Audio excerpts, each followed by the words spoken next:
Bonjour les amis, bienvenue sur ma chaîne historique, c'est Maria la poétesse.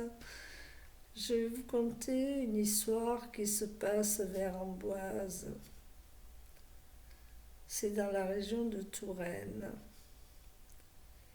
Voici mon histoire. La pagode de Chanteloup près d'Amboise. Après la prise d'assaut de la vieille forteresse d'Amboise par les Normands au IXe siècle, Ingelger, qui la possédait comme comte d'Anjou, la releva de ses ruines et y apporta de nouveau la vie et la richesse.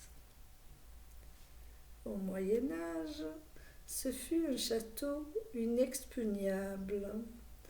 Les barons furent tout-puissants et jouissaient de tous les droits seigneuriaux.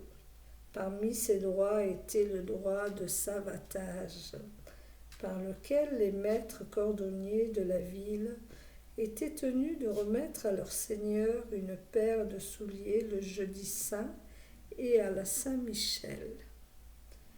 Un autre se nommait le droit de pelote, par lequel chaque marié devait offrir le jour de carême prenant une pelote ou une buire selon qu'il convolait en seconde noces.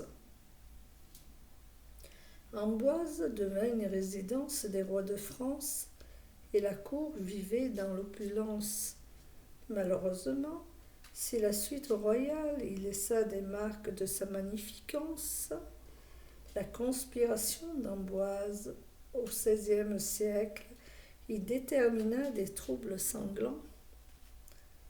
Pierre Avenel révéla aux Guises le complot, et ce complot fut réprimé par les supplices.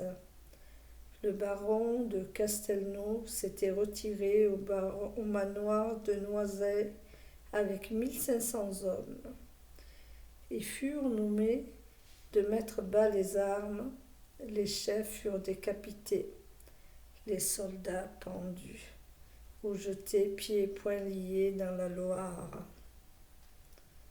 Godefroy de Bari, seigneur d'Allerenaudière, gentilhomme périgourdin, considéré comme le chef ostensible de la conjuration, fut tué dans la forêt de Château-Renaud par un page de son cousin Pardaillon.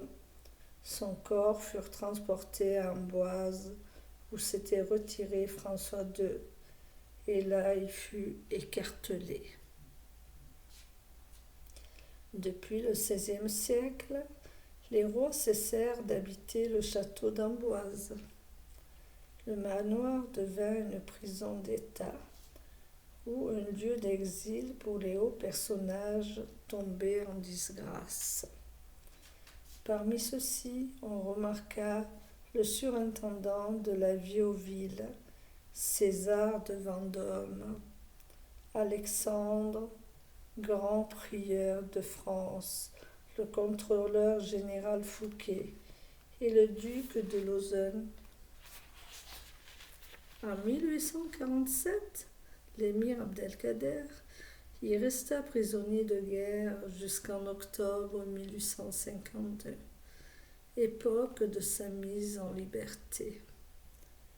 La tour du Midi est un chef-d'œuvre de construction. Il y a une rampe dont la pente ménagée avec car permet d'y monter à cheval et en voiture, et rappelle le fameux puits de Joseph Salandin au Caire, dans lequel on descend jusqu'au fond par une rampe en spirale.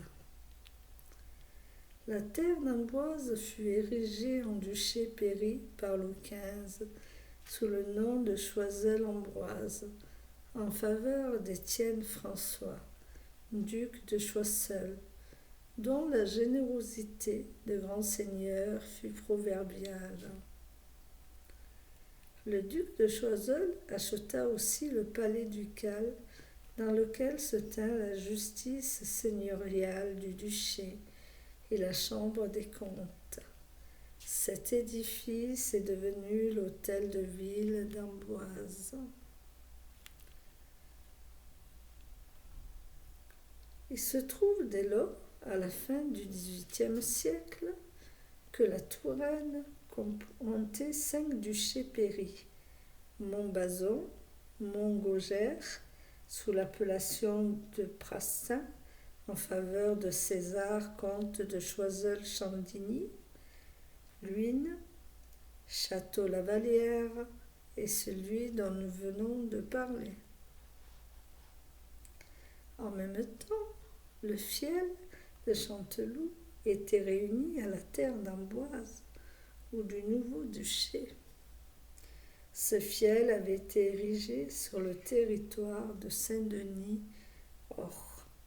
en faveur de Lefranc, intendant des Turcis élevés de la Loire. Dans les premières années du XVIIIe siècle, la princesse des Ursins avait acheté le domaine de Chanteloup et fit construire un magnifique château au milieu de jardins splendides qui disparut depuis à tout jamais. Le duc de Choiseul, ministre des Affaires étrangères de Louis XV, ayant été renversé à la suite d'une intrigue, fut exilé en cette résidence quasi royale. La Chine étant à la mode, y fit élever sur les dessins de Louis-Denis de Camus une pagode à 6 étages, supportant une couverture octogonale en plomb, très élancée et terminée par une boule dorée. Tout ce qui reste fait oublier ce qui manque.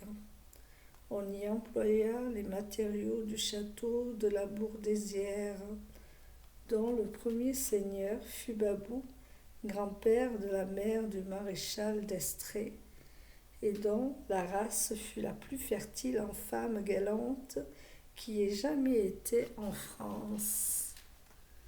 Sur les armes de la Bourdaissière figure un bras de gueule sortant de nuages d'azur, tenant une poignée de vesses en rameaux, et l'on fit ce qu'entrain.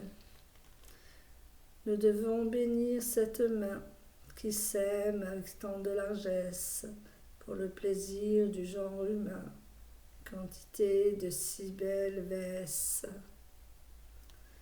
Les 7 merveilles de l'Antiquité, qui passaient par des œuvres d'art supérieures aux autres en magnificence, ont fait leur temps. Les pyramides d'Égypte se dégradent et offrent des mutilations sans nombre. Il ne reste plus que des ruines des murailles et des jardins suspendus de Babylone. Le tombeau de Mosol à Halicarnasse a été détruit. Son nom seul reste l'origine de nos mausolées. Le temple de Diane à Éphèse fut incendié par un insensé Hérostral dans la nuit même de la naissance d'Alexandre le Grand, qui devait plus tard se couvrir de gloire. Le colosse de Rhodes, statue d'Apollon en bronze et œuvre de Charès de Lindos, est tombé comme le Jupiter de Phidia à Olympie, comme le phare d'Alexandrie bâti par le Cnidien Sostrate.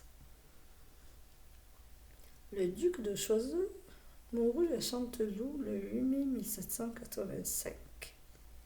Là, sa dernière pensée a rejoint l'éternité. Il fut inhumé dans le cimetière de Saint-Denis d'Amboise. On y éleva un monument funéraire composé de 4 faces à table de marbre noir avec une frise en marbre blanc. De noires pyramides du cyprès ombragent les funèbres mausolées, et tout respire en ce lieu le deuil et la désolation. Le temps détruira ce tombeau, mais il conservera ce nom de Choiseul pour apprendre à la postérité que la réunion du génie et des vertus et la véritable candeur. Enfin, le château de Chanteloup fut érigé en 1810 en majorat avec le titre de comte en faveur de Jean Chaptal, conseiller d'État et ministre de l'Intérieur, auquel la ville a élevé un obélisque en souvenir des bienfaits qu'il sut répandre dans le pays. Depuis, des murs sont tombés sous le pic des démolisseurs. Seule la pagode rappelle l'exil triomphal du duc de Choiseul. Alors, j'espère que mon histoire vous a plu sur la pagode de Chanteloup près d'Amboise. C'est une merveilleuse histoire. Je vous en conterai d'autres. Bonne journée, à bientôt, au revoir.